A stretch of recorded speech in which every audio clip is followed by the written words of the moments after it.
السلام عليكم ورحمة الله وبركاته. أهلا بمتابعينا من كل مكان بفيديو جديد. معكم شيماء من قناة يوميات أسرة عصرية، وأهلا بكل المتابعين. لو انت أول مرة تشوف الفيديو ولسه مشتركتش معايا، لو سمحت اشتركي معايا بالضغط على زرار سبسكرايب عشان يوصلك مني كل جديد، وتعملي لايك للفيديو عشان يوصل لأكبر عدد ممكن من البنات، وتشيري عشان الكل يستفيد. ما نخليش المعلومة تقف عندنا، ونشير عشان الكل يستفيد منها. بإذن الله فيديو النهاردة هنشوف فيه ازاي ان احنا هنعمل فكره جميله عشان ننظم بيها تحت حوض المطبخ. طبعا انا عندي هنا ده الضلفه دي اللي هي تحت حوض المطبخ.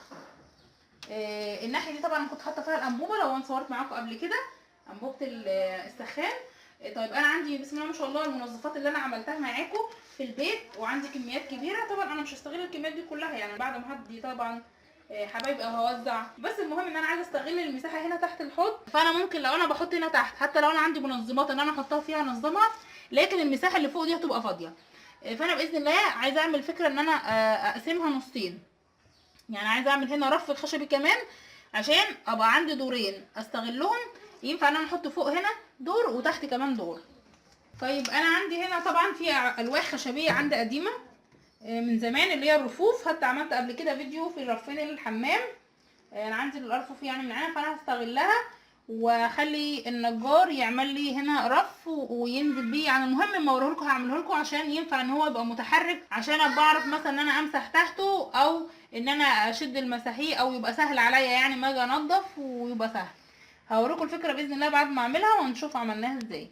الخشب اهو طبعا هو وديته للنجار، وهو قص اللوحين بالشكل ده، عمل له زي حامل كده من الجنبين، وادي الرف اهو، وماسكها طبعا بخشب اهو عشان ما تبقاش متحركه، هي كده ثابته.